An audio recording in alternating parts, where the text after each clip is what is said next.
जय श्री हरि विष्णु। प्रिय भक्तों, आज आप श्रवण करेंगे चातुर्मास कथा अध्याय 25। कल के अध्याय में हमने भगवान नारायण के श्रीमुख से परम भक्त के अलौकिक लक्षणों का विस्तृत वर्णन सुना। हमने जाना कि कैसे त्रिगुणों से अतीत, समदर्शी, अनिकेत, अप्रमादी, सुचि, दक्ष, सर्व कर्म फल त्यागी, मौन, संतोषी, आत्मनिवेदन करने वाले, निरअहंकार, निर्मम, दयालु, क्षमाशील, मुझ में स्थिर मन और बुद्धि वाले और मेरी कथाओं तथा भक्तों से प्रेम करने वाले भक्त ही भगवान को सबसे अधिक प्रिय होते हैं। यह ज्ञान निश्चय ही हमारे भक्ति मार्ग को सुदृढ़ करेगा। इन कथाओं को श्रवण करने के बाद अब देवर्षि नारद के मन में उन भक्तों की महिमा और भगवत प्राप्ति के सरल मार्ग के विषय में जानने की उत्कंठा जागृत हुई। आज के इस अध्याय में भगवान नारायण विस्तार से बताएंगे कि ऐसे परम भक्तों का जीवन कैसा होता है, उनकी महिमा क्या है और सामान्य मनुष्य भी किस प्रकार भक्ति के सरल मार्ग पर चलकर भगवान को प्राप्त कर सकते हैं। यह अध्याय हमें भक्ति की शक्ति और उसकी सर्वसुलभता का बोध कराएगा। बोलिए सरस्वती महारानी की जय। प्रथम पूज्य गणेश जी महाराज जी के चरणों में वंदना करते हैं।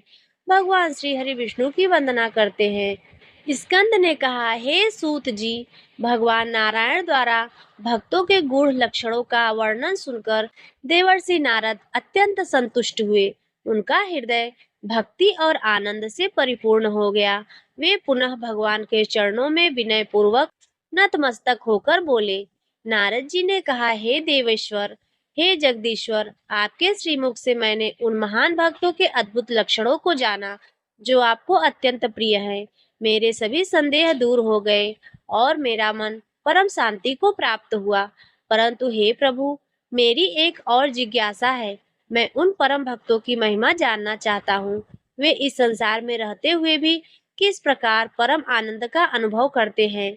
उसके प्रभाव से संसार का क्या कल्याण होता है।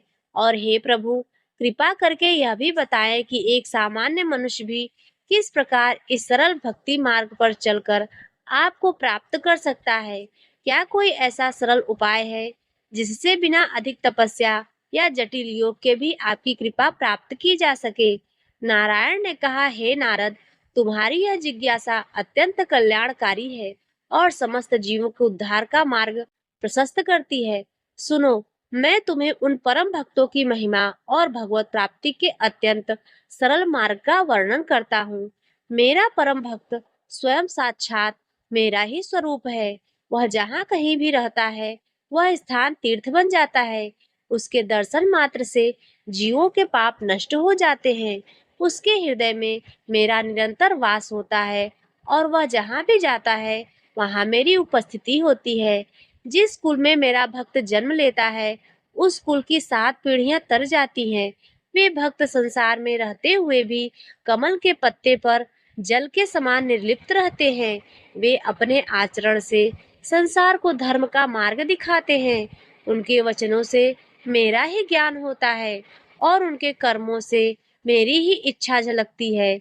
मेरे भक्तों का स्मरण करने से भी मनुष्य पापों से मुक्त हो जाता है। हे नारद, अब मैं तुम्हें भगवत प्राप्ति का वह सरलतम मार्ग बताता हूँ, जिसका पालन करके कोई भी मनुष्य, चाहे वह कितना भी साधारण क्यों न हो, मुझे प्राप्त कर सकता है। यह मार्ग केवल श्रद्धा और प्रेम पर आधारित है। कलयुग में मेरा नाम जप ही सबसे बड़ा साधन है। जो मनुष्य श्रद्धा पूर्वक मेरे किसी भी नाम का जप करता है, जैसे ओम नमो भगवते वासुदेवाय, हरे कृष्णा कृष्णा कृष्णा हरे हरे, या राम राम, वह मुझे अवश्य प्राप्त करता है। नाम जप से चित्त शुद्ध होता है और मन मुझ में स्थिर होता है। मेरी कथाओं को श्रद्धा पूर्वक सुनना। जो मेरी लीलाओं, मेरे गुणों और मेरे भक्तों की कथाओं को नियमित रूप से सुनता है, उसके हृदय में मेरे प्रति मेरा प्रेम उत्पन्न होता है। यह सबसे सरल और आनंददायक मार्ग है। निरंतर मेरा स्मरण करना, हर कार्य करते हुए, खाते पीते, सोते जागते मेरा ध्यान करना और यह भावना रखना कि सब कुछ मेरी कृपा से हो रहा है। श्रद्धा पूर्वक मेरी मूर्ति, चित्र या शालिग्राम शिला का दर्शन करना और सरल विधि से उनकी पूजा करना। यदि विस्तृत पूजा संभव न हो, तो केवल जल और तुलसी दल से ही मेरी पूजा की जा सकती है, क्योंकि मैं भाव का भूखा हूँ। मेरे भक्तों की सेवा करना, उनकी संगति करना, मेरे भक्त मुझ में ही अभिन्न होते हैं। उनकी सेवा से मैं प्रसन्न होता हूँ। साधु संगति परम पावन होती है और भक्ति मार्ग में बहुत सहायक है।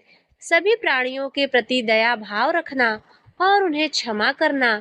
जो मनुष्य सभी जीवों में मुझे देखता है और उनके प्रति प्रेम रखता है, वही मुझे प्रिय है। अपने हृदय में सरलता और निर्भीमानता धारण करना। जो मनुष्य विनम्र होता है और अपने भीतर कोई अभिमान नहीं रखता, मैं उसे सहज ही प्राप्त हो जाता हूँ। हे नारद, जो मनुष्य इन सरल उपायों का श्रद्धा पूर्वक पालन करता है, उसे किसी कठिन तपस्या या योग की आवश्यकता नहीं होती। मैं उसे अपने शरण में ले लेता हूँ और अंततः वह मेरे परम धाम को प्राप्त करता है। यह भक्ति मार्ग का ही परम कल्याणकारी और सभी के लिए सुलभ है। हे नारद, आओ मैं एक ऐसे ही भक्त की तुम्हें कथा श्रवण कराता हूँ। बहुत समय पहले की बात है। महाराष्ट्र के पंढरपुर नामक स्थान पर पुंडलीक नाम का एक युवा रहता था। वह अपनी पत्नी के साथ रहता था, लेकिन माता पिता के प्रति उसका व्यवहार अच्छा नहीं था। वह अक्सर उन्हें तिरस्कृत करता, उनकी सेवा नहीं करता और उनका अनादर करता था। माता पिता वृद्ध और दुर्बल थे, लेकिन पुंडलीक अपनी पत्नी के प्रभाव में आकर उन्हें कष्ट देता रहता था। एक दिन माता पिता ने काशी यात्रा पर जाने का निश्चय किया। उस समय पैदल ही यात्रा करनी पड़ती थी और यह बहुत कष्टदायक था। पुंडलीक अपनी पत्नी के साथ उनके पीछे पीछे चलने लगा, लेकिन उनके कष्टों की परवाह किए बिना वह स्वयं आराम से यात्रा करता। वह माता पिता को पीछे छोड़ देता और स्वयं आगे बढ़ जाता। माता पिता को अपने बूढ़े शरीर के साथ बहुत कठिनाई उठानी पड़ती थी। यात्रा के दौरान एक रात वे कुक्कुट मुनि आश्रम में रुके। अर्धरात्रि का समय था। पुंडलीक को भूख लगी और उसे नींद नहीं आ रही थी। वह लेटा हुआ था और तभी उसने देखा कि तीन अत्यंत सुंदर तेजस्वी स्त्रियां आश्रम में प्रवेश कर रही हैं। उनके वस्त्र मैले थे, लेकिन उनके आगमन से पूरा आश्रम दिव्य आभा से जगमगा उठा। उन्होंने सीधे आश्रम में प्रवेश किया, मुनि के चरण स्पर्श किए और आश्रम को स्वच्छ करना आरंभ कर दिया। वे पवित्र जल से आश्रम को धो रही थी और जैसे ही वे स्थान को स्वच्छ करती, उनके वस्त्र फिर से स्वच्छ और चमकदार हो जाते। थोड़ी देर सेवा करने के बाद वे फिर से मुनि के चरणों में नतमस्तक हुई और फिर अदृश्य हो गई। पुंडलीक यह देखकर आश्चर्यचकित रह गया। अगली रात फिर वही घटना घटी। तीसरी रात पुंडलीक ने हिम्मत करके उन स्त्रियों से पूछा, हे देवियों, आप कौन हैं और यह सब क्या कर रही हो? उन स्त्रियों ने उत्तर दिया, हम गंगा, यमुना और सरस्वती नदियां हैं। लोग हमारे पवित्र जल में स्नान करके अपने पाप धोते हैं। हम उनके पापों को अपने भीतर धारण करती हैं और यही कारण है कि हमारे वस्त्र मैले हो जाते हैं। हम यहाँ कुक्कुट मुनि की सेवा करने आती है, क्योंकि उनके तप और सेवा के प्रभाव से हमारे पाप धुल जाते हैं और हम पुनः पवित्र हो जाती हैं। यह सुनकर पुंडलीक को गहरा झटका लगा। उसने सोचा, ये नदियां जो अनगिनत पापियों के पाप धोकर भी पवित्र हो जाती हैं, लेकिन एक ऋषि की सेवा से उनके पाप दूर हो जाते हैं, और मैं तो अपने जन्मदाता माता पिता की सेवा ही नहीं करता। मुझसे बड़ा पापी कौन होगा? इस घटना ने पुंडलीक के हृदय को अंदर तक झकझोर दिया। उसने अपनी गलती का एहसास हुआ। उसी क्षण पुंडलीक का हृदय परिवर्तित हो गया। उसने अपनी पत्नी से कहा कि अब हम अपने केवल माता पिता की सेवा करेंगे। उसने अपनी पत्नी को भी प्रेरित किया और दोनों ने अपने माता पिता के सच्चे मन से सेवा करना शुरू कर दिया। पुंडलीक ने उन्हें अपने कंधों पर बिठाकर यात्रा कराई, उनके पैर धुए, उन्हें भोजन कराया और उनकी हर इच्छा का पालन किया। यह सब बिना किसी दिखावे या कामना से कर रहा था, केवल अपने हृदय के पश्चाताप और प्रेम से। यह वही आत्मनिवेदन और निर्भिमानता थी जिसका वर्णन भगवान नारायण ने किया था। उसकी सेवा में अब दया और क्षमा का भाव भी था, क्योंकि उसने अपने पूर्व के दुर्व्यवहार के लिए स्वयं को क्षमा किया और अपने माता पिता के प्रति प्रेम से भर गया।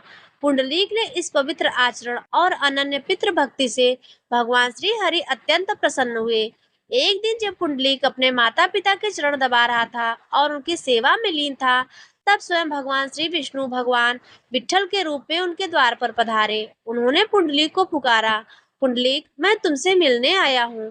पुंडलीक ने भगवान की आवाज सुनी, लेकिन वह अपने माता पिता की सेवा में इतना लीन था कि वह उन्हें छोड़कर उठना ही नहीं चाहता था। उसने सोचा, मेरी सेवा अभी अपूर्ण है, मेरे माता पिता अभी आराम कर रहे हैं। यदि मैं अभी उठकर भगवान से मिलने चला गया, तो यह मेरी सेवा में विघ्न होगा। उसने भगवान से कहा, प्रभु, अभी प्रतीक्षा कीजिए, मैं अपने माता पिता की सेवा कर रहा हूँ, कृपया इस ईंट पर खड़े हो जाइए। ऐसा कहकर उसने पास पड़ी एक ईंट, मराठी में वीट कहा जाता है, भगवान की ओर बढ़ा दी। भगवान ने अपने भक्त की पितृभक्ति और सेवानिष्ठ देखकर मुस्कुराए। उन्होंने भक्त की आज्ञा का पालन किया और उसी ईंट पर खड़े हो गए। अपने हाथों को कमर पर रखकर उन्हें विश्वास था कि जब पुंडलीक सेवा समाप्त कर लेगा तो उनसे मिलने अवश्य आएगा। पुंडलीक ने जब अपने माता पिता की सेवा पूरी कर ली, तब वह भगवान के पास आया। उसने भगवान के चरणों में गिरकर क्षमा मांगी और उनकी प्रतीक्षा कराने के लिए विनती की। भगवान उनकी भक्ति से इतने प्रसन्न थे कि उन्होंने उसे वरदान मांगने को कहा। पुंडलीक ने कहा, प्रभु, यदि आप मुझसे प्रसन्न हैं तो आप इसी रूप में इसी ईंट पर यहीं पर निवास करें, ताकि सभी भक्त आपके दर्शन कर सकें और सहजता से आपको प्राप्त कर सकें। आपकी कृपा से सभी प्राणी माता पिता की सेवा का महत्व समझें और भक्ति के सरल मार्ग पर चलकर आपका आशीर्वाद प्राप्त करें।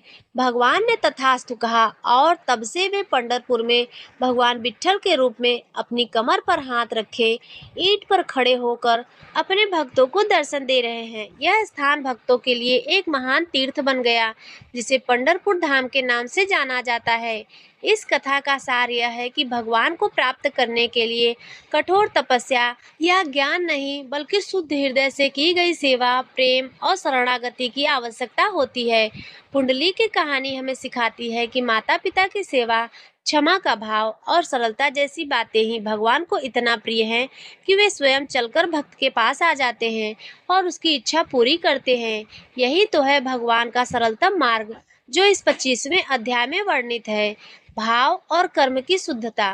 बोलिए विष्णु भगवान की जय, भक्त पुंडलीक की जय, हरि चातुर्मास महात्म्य की जय, धर्म की जय, अधर्म का नाश हो, प्राणियों में सद्भावना हो और विश्व का कल्याण हो और नारायण सब पर कृपा करे। प्रिय भक्तों, इसी के साथ यह चातुर्मास कथा का 25वां अध्याय संपन्न होता है। अगर आज की कथा आपको अच्छी लगी हो तो वीडियो को लाइक कर दीजिए। चैनल पर पहली बार आए हों तो सब्सक्राइब कर दीजिए और कमेंट में जय श्री हरि विष्णु अवश्य लिखिए।